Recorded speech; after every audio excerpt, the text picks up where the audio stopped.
하나, 그 리얼리티 쇼 중에 하나, The Survivor라는 쇼가 있습니다. 채널2에서 하는 쇼인데 2000년대에 이 쇼가 시작됐죠. 그러면서 TV의 그 리얼리티 쇼가 많이 나온 것을 볼 수가 있습니다. 아직까지도 계속 하고 있는데 이 Survivor라는 리얼리티 게임 쇼가 미국에서 히트치면서 전 세계 각 나라에서 같은 내용의 리얼리티 쇼를 하는 것을 보게 됩니다. 이 그 서바이벌 리얼리티 게임 쇼에서 목적은 그거죠. 한 아일랜드라든지 섬 같은 데다가 한 20명 정도를 집어넣어서 두 팀으로 나누어서 서로 살아남기 게임을 통해서 상대방을 속이든 수단과 방법을 가리지 않고 그래서 끝까지 남는 사람. 이 서바이벌의 그 모토죠. 모토가 outwit, outplay, outlast. 거기에 참석한 모든 사람들보다 끝까지 남는 것이, 마지막까지 남는 것이 이 게임의 목적이 되겠습니다. 그래서 마지막까지 나눠서 승자에게는 얼마를 주죠? 미국에서는 100만 달러를 줍니다. 미국에서는 이제 마지막까지 최고의 게임을 잘 플레이한 사람에게 100만 불 상금을 주는 그런 내용입니다.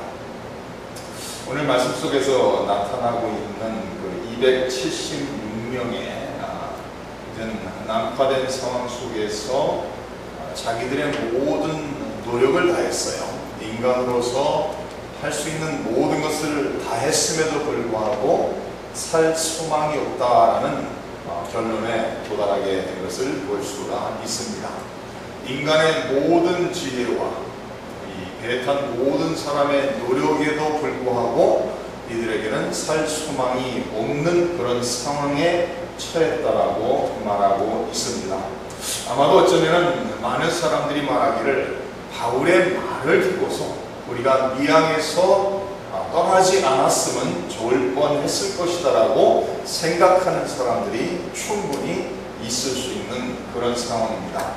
만약에 사도 바울의 말을 듣고 그곳에서 겨울을 났더라면 그리고 봄에 훨씬 더 모든 조건이 좋아진 그 상황 속에서 출항했으면 이런 어려움을 겪지 않았을 것이라고 생각하는 사람도 많았을 것이고 어쩌면 불평하는 사람도 그 배에 276명 중에 충분히 있었을 수 있는 그런 상황인 것을 볼 수가 있습니다. 이 미항에서 출항하기 전에는 바울의 말보다는 누구의 말을 들었죠?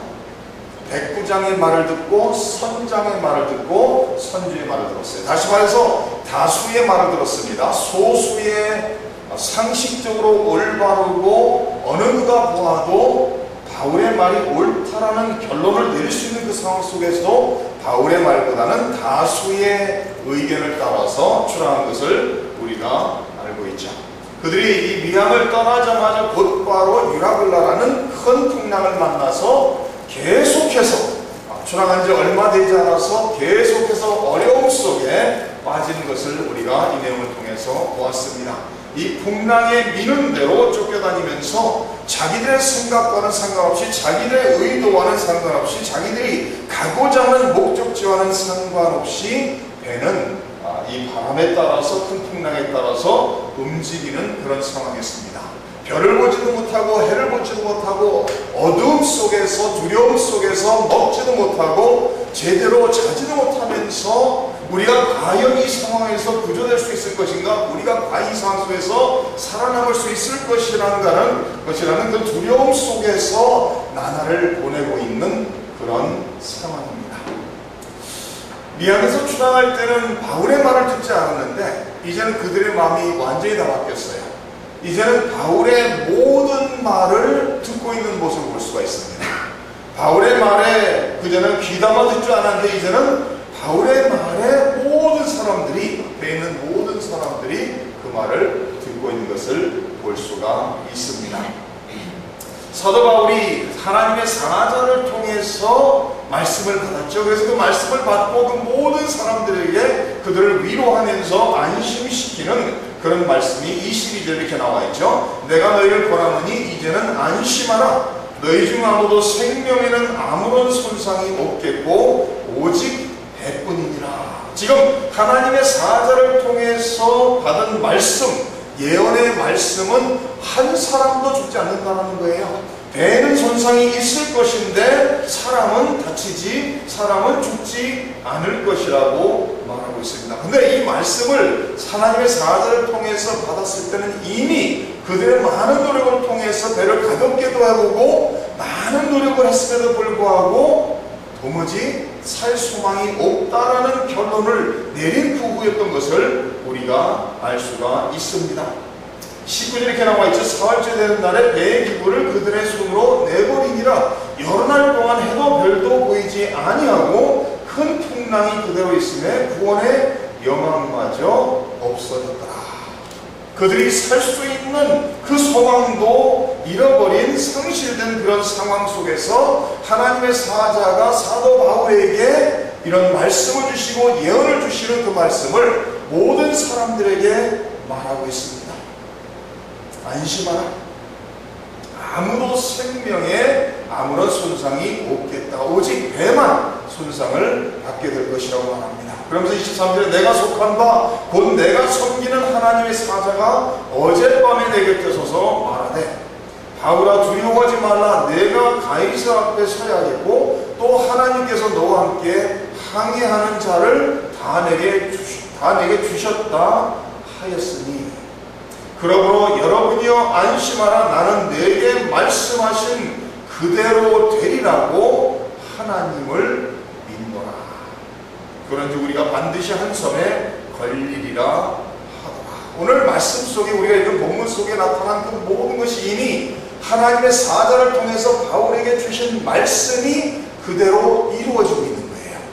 근데 한번 생각해 보세요. 사도 바울이 하나님의 사자에게 이 말씀을 받았습니다. 그래서 안심하라고 아무도 생명을 잃어버리지 않을 것이라고 모든 사람에게 선포했는데 그러는 시간이 지나도 상황은 변하지 않았어요. 그렇죠? 왜냐하면 이 말씀을 선포한 후에 27절에 가서는 열 나흘째 되는 날에 이렇게 나와 있잖아요. 지금 이 말씀을 언제 받고 언제 선포했는지 정확히 할 수는 없지만은 3일이 지나서 어려움을 다 겪고 난 후에 14일이 되기 이전에 그 사이에 이 말씀을 받았단 말이에요. 그러니까 일주일 전일지 아니면 열흘 전일지 아니면 3일 전일지는 모르지만 지금 어려운 상황, 유라굴라 큰 풍랑을 만나 죽을 지경이 된 그 상황 속에서 이 말씀을 받고 이 말씀을 276명에 선포한 후에도 그러면 우리가 생각할 때는 금방 호전되고 바뀌어야 될 텐데 아무 변화가 없었어요. 아무 변화가 없고 똑같은 어려운 열악한 상황 속에서 나날을 보내다가 14일이라는 2주라는 시간이 지났다라고 성경은 27절에 말하고 있습니다. 그러면 만약에 제가 목사로서 어디 피크닉을 우리가 많이 교회에서 가기로 했지 몇 주에 갔었잖아요. 몇 주에 가기로 했는데 이제 비가 올 확률이 있었단 말이에요. 그래서 저희가 금요일날 비가 안 오도록 기도하자고 열심히 기도했어요. 그래도 하나님의 은혜로 또 기도가 비가 안 왔죠. 근데 만약에 우리가 무슨 기도를 하고 아니 더 나가서 하나님이 나에게 확신을 줬다 해서 선포를 했는데 지금 하루가 지나도 호전되지 않고 이틀이 지나도 변하는 것 하나도 없고 3일, 4일 지나면서 오히려 더 열악한 상황 속에서 더 위험한 상황에 빠져들어간다는 말이에요. 우리는 어떻게 했어요? 마음이 좀 불안하겠죠? 하나님 정말 나에게 하나님 사자가 정말 그 말씀을 주신 것입니까? 라는 의문점을 가질 수도 있습니다. 그런데도 사도 바울은 그러지 않은 것 같아요. 왜 그런가 하면 사람들이 사도 바울의 모든 말을 듣는 것을 바라볼 때 사도 바울, 적어도 사도 바울만큼은 흔들림이 없었지 않는가 이렇게 많은 학자들이 말하고 있습니다. 그러면 사도 바울이 말하는 족족 모든 사람들이 그대로 따라하는 것을 볼 수가 있습니다. 31절에 내려가서 저희가 지난주에 본 내용이죠. 이렇게 나와 있어요. 30절에 사궁들이 도망가고자 하여 아물에서 닷을 내린 채하고 거룩대를 바다에 내려놓거늘 바울이 백부장과 군인들에게 이르되 이 사람들이 배에 있지 않으면 너희가 구원을 얻지 못하리라 하니 이에 군인들이 거룻줄을 끊어 떼어버렸다.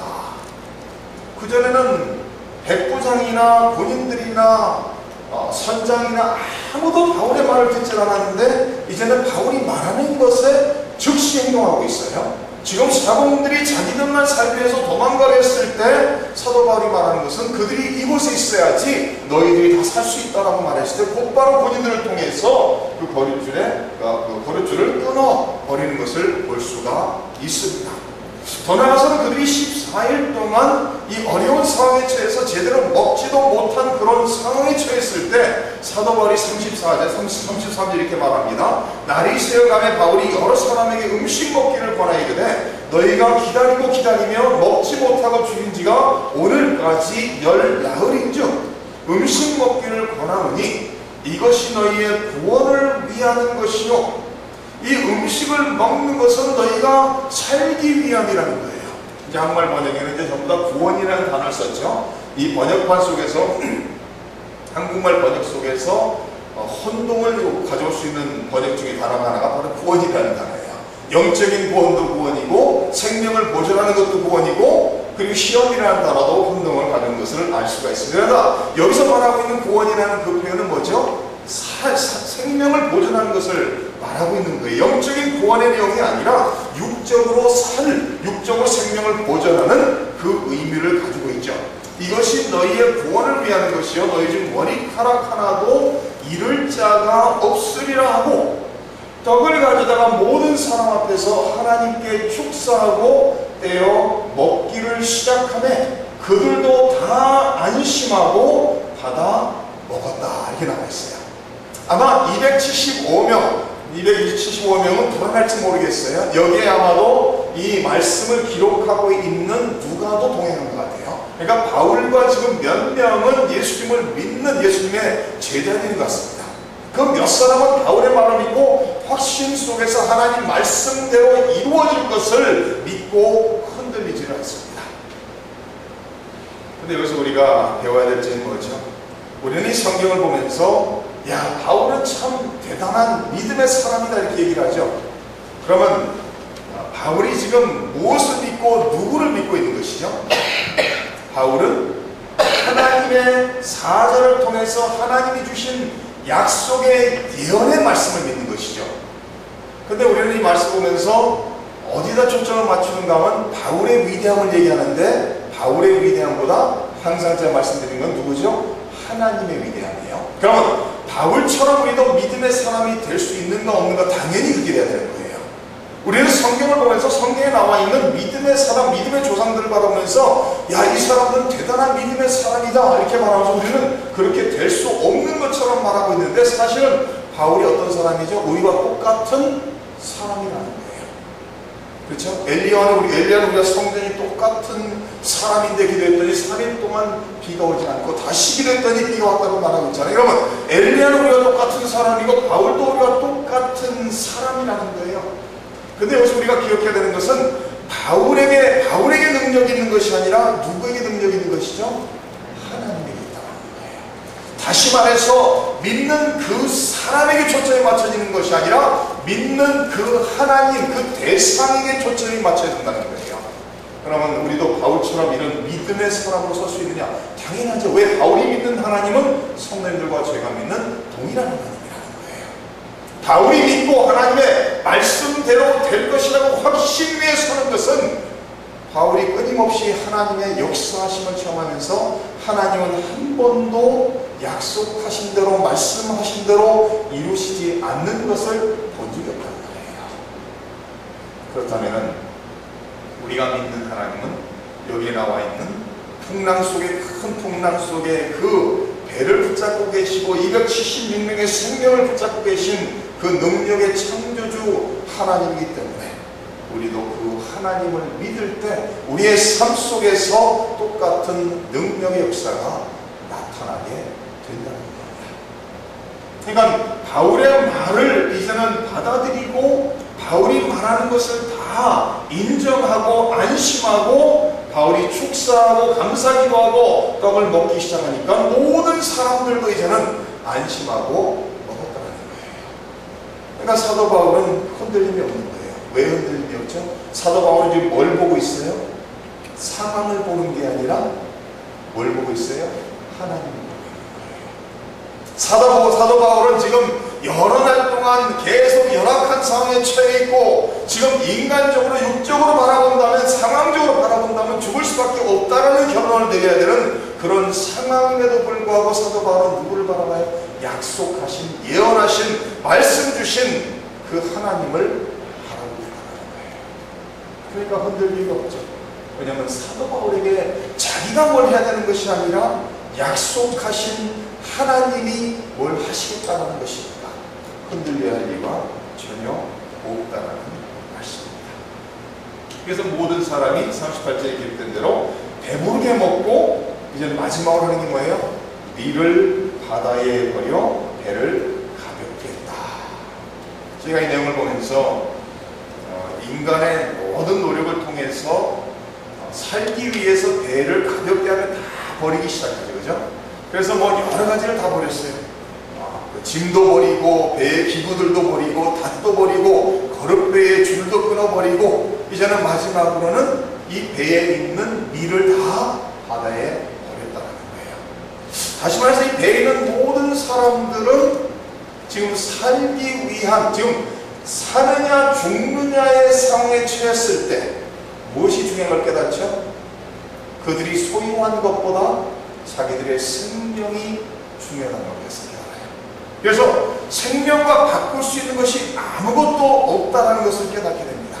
그래서 자기들에게 살기 위해서 이것을 다 버려야 된다면 자신 있게 과감하게 다 버리고 있는 모습을 볼 수가 있습니다.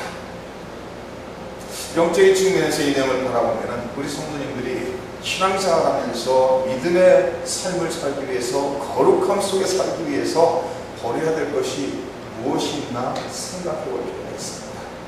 만약에 나의 삶 속에 예수님을 믿고 하나님의 자녀로서 예수님을 따라가는 제자로서 살아가는 데 있어서 나에게 걸림돌이 되고 나에게 짐이 되는 것이 있다면 과감하게 다 버리면서 미리미리 버릴 수 있는 그런 삶을 살아야 될 것입니다. 우리 성도님들 아시죠? 제가 성경에서 좋아하는 그 표현 중에 하나 이런 표현이 있어요. 손을 펴라, open your hands. 그러면 손을 핀다라는 것은 내가 뭘 움켜쥔 것이 없다는 얘기죠. 그런데 이 세상 사람들은 손을 피고 삽니까? 움켜쥐고 삽니까? 우리 성도님들은 다 피고 사시겠지만 세상 사람들은 대부분 그냥 거진다 전부 다 움켜쥐고 살죠. 뭐든지 내가 조금이라도 더 긁어 모아서 내가 더 많이 소유하는 게 이 세상 사람의 목적이에요. 왜 그런가 하면 세상 사람들은 이 세상이 전부 다이기 때문에 세상에서 누릴 수 있는 것을 전부 다 누려야 되고 세상에서 소유할 수 있는 것을 다 소유해야 되고 세상에서 인정받을 것을 다 인정받아야 되기 때문에 세상이 전부이기 때문에 세상을 움켜쥐고 살 수밖에 없습니다. 그러나 예수님 믿는 사람들은 세상이 전부가 아닙니까? 우리 예수 믿는 사람은 세상이 전부가 아니에요. 우리 세상은 성경에서 뭐라고 말하고 있죠? 지나가는 나그네처럼 살아야 된다. 세상은 한밤중의 경점, 몇 시간에 불과하다. 세상은 아침 이슬 같다, 잠시 있다 사라지는 것 같다 이렇게 표현하고 있죠. 시편 기자가 이렇게 말합니다. 강건하면 뭐예요? 사람의 삶이 70이요 강건하면 80이라는 표현을 쓰면서 바로 뒤따라는 표현인 거죠. 우리의 삶이 날아간다 이런 표현을 써요. 그렇게 속히 빨리 지나간다는 거예요. 그래서 우리 예수 믿는 사람들은 인생을 살아가면서 움켜쥐고 사는 것이 아니라 손을 펴고 하나님의 영광을 위해서 살아가는 것이 우리의 삶의 책임인 것을 알 수가 있습니다. 원숭이 잡는 법 말씀드렸죠? 원숭이 어떻게 잡죠? 나무 사이에 구멍이 있는 데다가 원숭이가 좋아하는 넛 종류를 다 집어넣었죠. 그럼 원숭이가 그 냄새를 맡고 와서 손을 탁 집어넣습니다. 얼마나 기쁘겠어요. 별 노력하지 않고 지금 모여있는 자기 너쪽리를 먹을 수 있으니까 움켜쥐고서 손을 빼는데 빠지 안 빠져요. 그 구멍은 손을 피고서만 들어갈 수 있는 구멍 사이즈죠. 움켜쥐고서는 절대 빠지지 않아요. 근데 원수가 얼마나 미련하죠. 지금 자기를 잡기 위해서 그 넛을 집어넣는 사람이 저기서 오고 있는 것을 쳐다보면서 이러고 있는 거예요. 우리가 생각할 때는 이 멍청한 거사 그걸 내고 손에 잡고 있는 넛을 전부 다 놓기만 하면 손을 빼고 달아날 수 있을 거 아니에요. 근데 그 원숭이는 끝까지 이것을 내고를 못하는 거예요. 그래서 손을 빼려고 노력하다가 잡혀서 죽게 되는 것이죠. 근데 안타깝게도 안 믿는 사람들은 말할 게 없어요. 안 믿는 사람은 이 세상이 전부이기 때문에 그렇게 하는 것이 어쩌면 당연할지도 모릅니다. 그러나 믿는 사람들은 그래서는 안 되죠. 믿는 사람들까지도 만약에 안 믿는 사람처럼, 아니 그 원숭이처럼 생명에 죽느냐 사느냐를 눈앞에 두고서 그 움켜진 그 넛종이 몇 가지를 놓지를 못해서 그런 모습이지 않는가. 우리는 자신을 돌아볼 필요가 있습니다. 히브리서 12장에 이런 말씀을 기록하겠습니다. 이러므로 우리에게 구름같이 둘러싼 허다한 증인들이 있으니 모든 무거운 것과 얼매이기 쉬운 죄를 벗어버리고 인내로서 우리 앞에 당한 경주를 하며 믿음의 주여 또 온전하게 하시는 예수를 바라보자. 그는 그 앞에 있는 기쁨을 위하여 십자가를 참으사 부끄러움을 개의치 아니하시더니 하나님 보좌 우편에 앉으셨느니라. 너희가 피곤하여 낙심하지 않기 위하여 죄인들이 이같이 자기에게 거역한 이를 참으신 일을 생각하라. Let us throw off everything that hinders and the sin that so easily entangles. 우리를 방해할 수 있는 모든 것을 벗어버리고 떨쳐버리라는 거예요. 우리 예수 믿는 사람들은 나와 하나님 사이에 있어서, 나와 예수님 사이에 있어서 내가 하나님 앞에 바로 서는 데 있어서 방해되는 모든 것은 과감하게 끊어버릴 수 있는 그런 믿음의 사람입니다. 사도 바울이 왜 자기는 만족하다고 고백을 하죠? 자기가 만족할 수 있는 것은 모든 상황에 다 처해봤지만 자기가 만족할 수 있는 것은 자기의 만족의 이유가 어디 있어요? 예수님에게 있잖아요. 그가 얼마나 많이 소리했느냐, 얼마나 많이 인정받느냐, 그것이 아니라 많고 적음에 있는 것이 아니라 사도 바울의 만족은, 사도 바울의 기쁨은 어디 있어요? 전부 다 예수님이잖아요. 그러니까 감옥에 앉아있으면서도, 죽음의 문 앞에 있으면서도 나는 만족한다, 나는 기뻐한다, 나는 감사한다라고 고백할 수 있다는 거예요. 그러면 어떤 성도는 그러겠죠. 바울이야 바울이니까 그렇죠. 바울이야 사도니까 그러죠. 그런데 바울이 우리가 다른 사람입니까? 제가 말씀드린 건 아니라 우리 모두가 다 바울같이 그런 영적인 그런 믿음의 자리에 서야 된다는 거예요. 왜 바울은 그래야 되고 우리는 그러면 안 됩니까? 우리도 바울처럼 이렇게 믿음의 고백을 할 수 있어야 된다는 거예요. 그래서 만약에 물질을 향한 욕심이 성도님들의 하나님과의 관계에 걸림돌이 된다면 그 욕심을 떨쳐버리셔야 됩니다. 사람들에게 인정받는 것이 하나님 앞에 바로 서는데 문제가 된다면 그것을 버릴 수 있어야 돼요. 과감하게 하나님과 나 사이를 막고 있는 것이 어느 곳이 있다 한들 그것을 우리는 과감하게 떨쳐버릴 수 있어야 된다는 말씀입니다. 그리고 마지막으로 44절에 보면 이런 말씀이 나와 있습니다. 그 남은 사람들은 널조가 부은 배 물건에 의지하여 나가게 하니 마침내 사람들이 다 상륙하여 구조되니라. 지금 누가 구조됐어요? 여기 나온 단어가 뭐예요? 마침내 누가 구조됐어요? 다, 한 명도 빼놓지 않고 다 구조됐다는 거예요. 좀 생각해 보세요. 지금 그들이 뭐에 의존해서 구조됐어요? 배가 산산조각이라서 배에 있는 널조각과 배 물건에 의지해서 살아났다는 거예요. 지금 여태까지 그 큰 유라굴라 광풍을 통해서 지금 죽을까 살까 모르는 상황 속에서 그들을 지금 지켜줬던 게 뭐예요? 배였습니다. 그날 이제는 배가 완전히 산산조각이 나면서 그들이 뭘 가지고 지금 살아남고 있어요? 배의 조각들을 가지고 살아남고 있어요. 근데 42절에 올라가고서는 이렇게 나와 있어요. 군인들이 죄수가 헤엄쳐서 도망할까 하여 그들을 죽이는 것이 좋다 하였으니 백부장이 바울을 구원하려 하여 그들의 뜻을 막고 헤엄칠 줄 아는 사람들을 명하여 물에 뛰어내려 먼저 육지에 나가게 하고 그 남은 사람들은 널조가 혹은 배 물건에 의지하여 나가게 했더니 마침내 모든 사람들이 배에 탔던 276명이 다 상륙하여 구조됐다라고 기록하고 있습니다. 여기 지금 42절에 군인들이 죄수를 지금 맡아서 로마까지 가야 되는 이 군인들이 뭐라고 말하고 있어요? 지금 이들이 헤엄쳐서 도망갈까 하니까 죽입시다라는 거예요. 근데 누가 그걸 좀 죽이지 말자고 해요? 백부장 율리오가 죽이지 말자고 해요. 누구 때문에요? 바울이라는 사람 때문에요. 지금 만약에 그곳에 바울이 없었다면은 군인들이 이 모든 사람이 헤엄쳐 도망갈까 두려우니 죽입시다 그러면 백부장의 결론은 당연히 죽입시다야 돼요. 왜 그런가 하면 그 시대의 로마법이 뭔가 하면은 죄수를 맡고 있다가 죄수가 도망가면은 그 죄수의 죄의 대가, 그 죄수가 지은 죄의 대가를 맡고 있던 군인이 당에 있어요. 다시 말해서 사형에 처해야 할 죄수가 있는데 그 죄수가 도망갔다. 그러면 그 죄수를 맡고 있던 군인이 사형에 처해야 되는 거예요.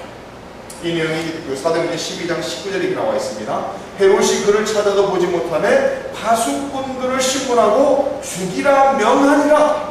헤롯이 유대를 떠나 가이사랴로 내려가서 머무니라. 지금 그들을 죄수를 맡고 있던 파수꾼들이 죄수를 잃어버리는 순간 그들을 찾았는데 못 찾았더니 파수꾼들을 다 죽이라는 거예요. 그게 로마법이에요. 내가 맡은 죄수가 도망가는 순간 그 죄수에게 집행돼야 될 그 벌이 그 군인들에게 집행된다는 거예요. 그러니까 40년의 군인들이 죽입시다라는 것이 당연한 말이라는 거예요. 자기들이 살기 위해서 죽여야 된다는 거예요. 이 중에서 몇 사람이 도망간다면 자기들의 생명에 위협을 느끼기 때문에 죽여야 된다는 거나 누가 지금 나가시냐? 백부장 율리오가 바울 때문에 바울을 살리려 하여 바울을 구원하려 하여 그들의 뜻을 막고 헤엄칠 줄 아는 사람들을 영화의 물에 뛰어내려 가라고 합니다. 질문합니다.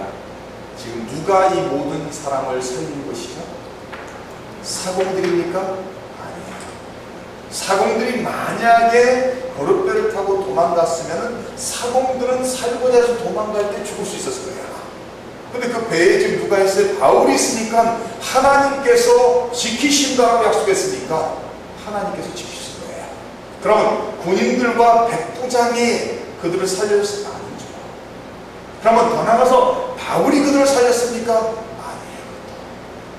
바울 때문에 하나님께서 그들의 생명을 하나님이 살리신다는 거예요. 사람이 살려주는 것은 사람에게 있는 거죠. 하나님이 하나님의 사자를 통해서 약속하시고 예언하셨기 때문에 그대로 역사하셨다는 말씀입니다. 하나님의 말씀은 1.1획도 틀리지 않고 하나님이 하신 말씀은 모두 다 이루어진다라고 마태복음 5장에 기록하고 있습니다. 사랑하는 성도,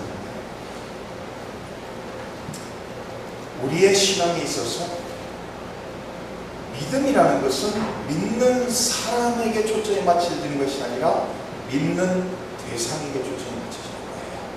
내가 믿는 그 하나님이 창조주 하나님이시고 위에서 유를 창조하신 분이시고 천하 만물을 다스리시는 하나님이시고 그 하나님이 나를 사랑하시되 독생자 아들까지도 아낌없이 내어주신 그 하나님이 나의 아버지가 된다. 그 하나님께서 성령을 통해서 우리에게 수많은 약속들을 주셨다는 것을 보여줬고 그 말씀대로 이루시는 하나님을 바라보며 하나님을 의지하며 하나님을 믿으며 살 때 우리의 삶 속에 하나님의 살아 역사하니 오늘 이 성경을 통해서 276명을 하나님께서 살리시겠다고 해서 하나님께서 살리신 것처럼 우리의 성도님들의 삶 속에서도 하나님의 약속의 말씀대로 하나님은 그대로 이루시는 하나님인 것을 체험하시게 될 것입니다. 사랑하는 성도님들, 사람을 바라보지 마시고 세상을 바라보지 마시고 더 나아가서는 나를 바라보지 마시고 천하만물을 창조하신 창조주 하나님을 바라봄으로써 사도 바울이 이런 열악한 상황 속에서도 상황을 본 것이 아니라 그 뒤에서 역사하시고 있는 하나님을 보았기 때문에 하나님의 말씀대로 이루어지는 그 은혜를 체험하게 된 것처럼 사랑하는 성도님들도 날마다 상황을 보지 마세요. 하나님만을 바라보면서 믿음으로 승리하시기를 주님의 이름으로 축원합니다.